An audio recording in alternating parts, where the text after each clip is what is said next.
on darkness and compassion. So, first of all, thank you for making this far in the book. Now, what does compassion have to do with darkness? And this is once again referring to one of the first videos here, saying how life and death are two sides of the same coin, pain and pleasure. Compassion and our darkness is one of those themes, one of those experiences that are also very close together. Because it is very easy to judge and demonize another human being without understanding them. And it is impossible, having fully understood where someone was coming from and the way in which they saw life and they saw the world, it's impossible to judge them. It doesn't mean that we have to tolerate or accept or make right things that people do that are destructive or that harm life itself. No, but it means that we can understand why it happened. We can have compassion, which means we see very clearly why that person did what they did. And free from judgments, we can choose to distance ourselves, to stop them.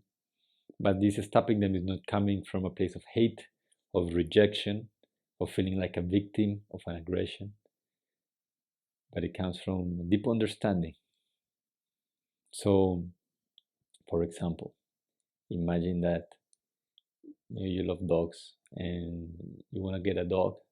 So you go to a local shelter, and the one that you like is the one that has gone through the most shelters and foster homes, and it's an angry dog, and it has beaten every other dog, so it has no friends, and every other owner, it has destroyed the furniture and peed and pooped everywhere. So it's quite a, I don't want to say a disaster, but quite a challenge. Now, when you go to adopt this dog, in the shelter they tell you you have to be careful because this dog, when he was raised, he was beaten, he was kicked by the family that had him, and then he lived on the streets for a few years and he ate garbage. But he was in an area where a lot of people used to drink a lot, so a lot of drunk men and women would come and play with him and throw their beers on top and kick him and hurt him. Anyways, it's quite visual of an idea, but the dog comes with a lot of trauma and it mistrusts everybody. So you can take him, but just be warned. Now, you take the dog home, and surely, as promised, he maybe bites you, he destroys your furniture, he pees and poos everywhere. Now, how do you react to that? If you're sensible and intelligent, you understand that, wow, this is what I signed up for. So, of course, that's part of the process. I need to establish deeper trust with the dog. However, let's say you went to a dog shop.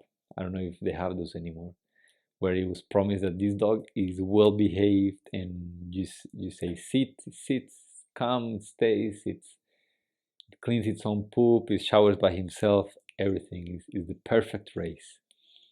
It is promised to you that these are the best behaved dogs in the world. Now you bring that dog home and it acts like the shelter one. Suddenly you are upset. Why are you upset? Well, because you had a different expectation. And you had a different expectation because in the second case, you didn't know the dog's history. Also, you were promised something else. The same thing goes for humans. Darkness, flaws, shortcomings are not unique of bad people. Also, let's reconsider this. There are no evil people. There are no bad people in the world. However, there are human beings that are very ignorant, and in their ignorance, they don't understand that they are a part of nature. They don't understand that they're a part of a society. They see themselves here and then the rest of the world outside of them. So, out of that ignorance, they act in a self serving manner that very often crosses the boundaries of other people, of the planet, and so on. They're not bad. They're doing what is on their best interest. They're acting in a selfish way. The problem is that what they consider themselves is very little. So they're out to take because they don't care about what happens to anybody else. They're not evil. They just have a limited perception of reality, of the world. So at the same time, I can promise you that you have had your own times, your own moments, your own questionable choices, things that you did that you're not proud of, things that if people will find out will dishonor you, things you may never share with anybody, or perhaps things that others found out about and you carry shame and guilt about. We have all done things that were done out of ignorance. We have all acted in ways that have been painful to other people. Why? For 1,000,000,000 reasons. The way we were raised, the emotions we had, mental health we had at the time, many, many reasons. This doesn't excuse what happened. It doesn't make it right, but it just creates a context. Like if you go out into nature and you grab a bunch of manure, cow's dung, grab the poop and you put it there. If you leave it alone, mosquitoes, beetles, all different bacteria and worms are going to come, and within probably a couple of days that's going to be soil, quite fertile soil. It's going to be gone, it's going to be decomposed. In the same way with human beings, if you create the necessary ambience, you can draw very ugly or very dark sides out of anyone. Take the most religious man or woman in the world and threaten their child or treat their child poorly in front of them, hurt or harm their child, and you will even see a nun turn into the most violent, sadistic, and wild creature. I'm not saying everyone, but most of us have this within us, which is still highly dependent on our environment. It's not conscious, it's still living in a reactive way, but we want to deal with reality and with life as it is, and most people operate from this place. So the first thing we have to do to have compassion is to cut the world some slack and cut ourselves some slack, because let's face it, we're not living in a paradise full of enlightened beings. We're far from that. In this round, at least. Sure, there are great teachers, great masters in our time. There's a movement happening, and a spiritual revolution slowly brewing and growing. But the vast majority of people on earth are highly asleep. That means their eyes are closed. They cannot see clearly. That means they act and live in a very limited way. They're very ignorant. If we start with that premise that we're not dealing with an enlightened being here, we can already understand and assume that things are going to be challenging. If you start with the premise that you adopted the difficult dog from the shelter, you're going to be more patient. You're not going to be so judgmental. You're not going to feel so much hatred towards the dog. You may even see it as a challenge. You may even welcome it. You may even feel love and compassion and true understanding and care for the dog as you teach him different ways, as you teach him to become part of your family. So number one, we're not dealing with enlightened beings here. And if you expect for the world to act up to a standard of perfection, you better be acting and operating only from that standard. However, if you still have your flaws, your shortcomings, your ways in which you're impulsive, the ways in which you are bitter, resentful, the subtle lies that you make, the little secrets that you carry, if you still have some of that, it is, what word to use? It is out of hypocrites to expect for the world to perform at a level that you yourself are not performing at. So I think Jesus said it in a way, I don't know the exact words, but whoever is free from all sin, may whoever that is free from all sin throw the first stone. Nobody threw it because everyone knows what they carry in their heart. And this leads to the point of darkness, which is the more you understand that as a human being, you are capable of all of it. Doesn't mean that you're likely to do all of it, to go and be violent and murder and rape and abuse. No. You are capable, highly unlikely, of many things. And this is to a high degree because you've been socialized, because you've been raised in a certain culture, in a certain time, where many things are not allowed. However, you are an animal in essence. And this is the problem that we're struggling with here, and is that we're at a very interesting place in the human evolution, because in a very basic way we are animals, just that we are conscious animals. What does this mean? It means that we can reflect and think about what we're doing, and we can reflect about more conscious ways of doing things.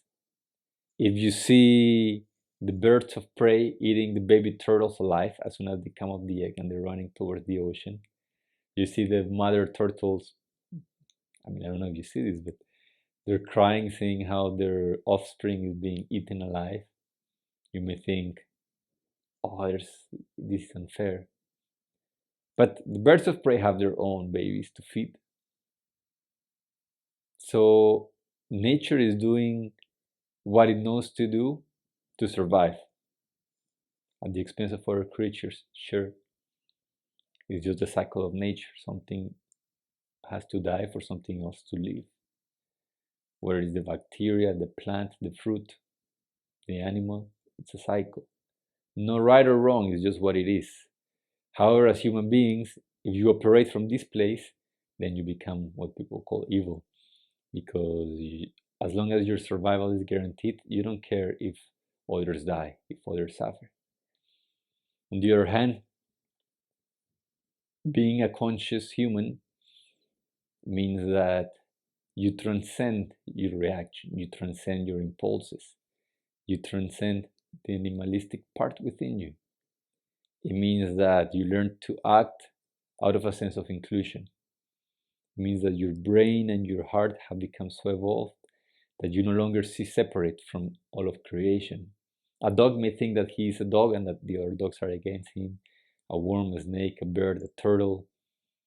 But as a human being, you have the unique possibility of feeling experientially that you are one with nature, with your fellow humans, with all creatures on the planet. And out of that place, you can walk with care. You can be mindful and become a protector of life, a steward of the life on this planet.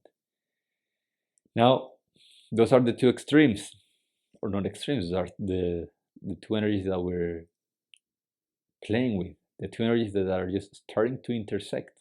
If you look at just 100 years ago, 200 years ago, and from then back, wars were super common. They're still common today, but they were way more common and more brutal back then.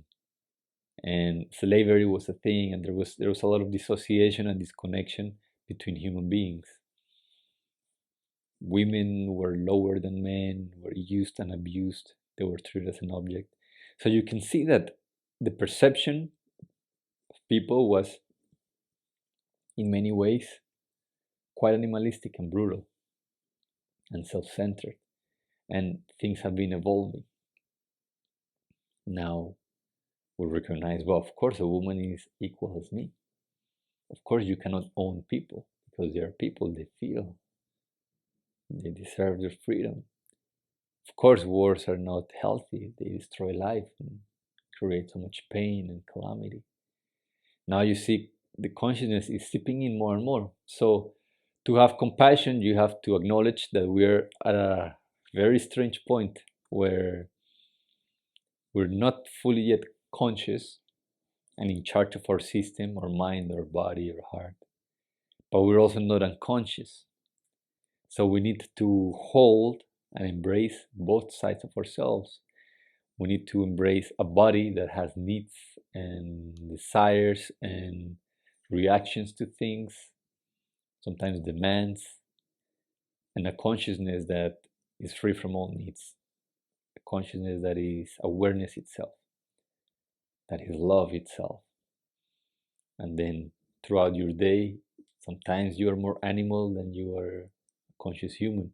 Sometimes you're more conscious than you're animal. Sometimes you get busy with work, survival, making money, maybe having sex with your partner, and you're just caught up into the life of an animal. Now, I don't say this judgment, no, but a life of survival and improving your survival.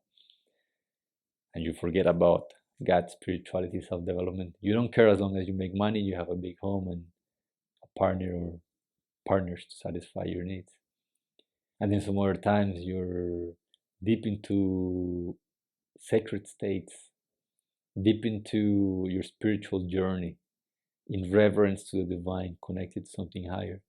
And in these moments, you wouldn't care if you're sleeping on the street, if you're alone, if you're in nature. You don't care if you make money, someone wants you or not, how your hair looks, what kind of shoes you're wearing. In those moments, you're just one with existence. Now, of course, the goal is to move towards being conscious beings, but in the meantime, there's a lot of darkness, a lot of our animal nature that we need to comprehend and befriend, not cast out, judge, shame, or punish. Try that with a dog. Smack them, whip them every time they do something bad. It is a matter of time until they bite you, or until they destroy things, or they run away. Because you can't, through force, change anything, especially yourself. And the same applies for other people. As much as you would love to exercise some justice on the unjust people in your life, unjust situations, understand that no amount of violence and hatred and resentment and punishment ever has someone grow. It may cause enough pain so that they may decide on their own accord to grow out of that. But usually it is not very effective. And the worst thing is that you contaminate, you consume yourself in the process. So compassion is rooted in understanding that there is darkness within you too. So who are you to cast judgments towards somebody else? And also understanding that we are both animal and human. And that most of the people that have hurt you or that you see in your life and have caused pain to you, these people, if you were more curious and had more desire to understand them instead of judge them, you will probably find out and get to understand why they did what they did with you, why things unfolded the way that they unfolded. You may find that their own childhoods were riddled with a lot of trauma, abuse, and violence, and that unable, sometimes unwilling, but it's usually unable to find their way through their own pain, they took it out on other people. You understand that not everyone is of the same level of consciousness, and not everyone has the same tools and the same guidance. And some people, even though they're drowning in their pain, they don't know what to do with it. You are one of the fortunate ones that you've been on a journey of self-development, self-liberation, because you cannot develop the self. And you've paid attention to the areas in which you're still reactive, in which you still cling to your survival, in which you still reject life and will be willing to use and abuse others. And you've worked through those, through your anger, your sadness, your disconnection. But that's not the case for everyone. And let's look at it this way. If in whatever happened, in whatever pain you are exploring, whatever trauma you carry, if in that moment, especially if today, in the present moment, you feel that you are the most conscious out of the two, or how many people were involved, you feel that your level of consciousness is higher than that of the people that acted in ways that felt painful, then wouldn't it be correct to say that compassion and forgiveness is to come, it will come through you? And shouldn't you be the one that sees life with a clear eye? Shouldn't you be the one that understands the perfection of all of it? Doesn't mean that you say that it was nice or that it was right or deserved, but you understand it was perfect. Shouldn't you be the one that, understanding the energies, the contradictions that live within a human being, because you understand your own, shouldn't you then be able to cut some slack to others, understanding that if I feel the way that I feel, and I've done all the work I've done, I can only imagine someone that has never had the chance, the opportunity, or the desire to do any of their own work, to free any part of themselves. This is why we have so much drug addiction, alcoholism, food addiction, death and sickness in the world, because everyone is trying to cope in the way they know how to. And if they had better ways and they knew and they trusted those ways, they will be using them. And here you are exploring your own way. So compassion is rooted in darkness, is rooted in understanding that what lies within my brother also lies within me. I just had the fortune of being raised in a family, in a context, and with an awareness that never pulled me into such dark places. But who knows, had it been born in their family, maybe things would have been different. Had I had the same past, the same history, the same traumas, the same way of thinking, I would have probably acted the same, or in very similar ways. Not necessarily, but it's a big possibility. So the deeper that you go within yourself, within those areas that you're really ashamed of, that you feel guilt over, those dark areas where you don't want anyone to look, the more that you accept that that is a part of you. Doesn't mean that you let it roam freely or release it and let it wreak havoc on your life. No, but you notice it, you understand it, you befriend it. The more that you're not going to be shocked when you see that part showing up in other human beings. And you will understand that they too are going through that thing that you once went through. And with love, you will see them, and if necessary, you will remove yourself from their presence. And above all, you will not carry any resentment, because you know that carrying resentment means that you have rejected a part of life, and therefore a part of yourself, no matter how inactive it may be.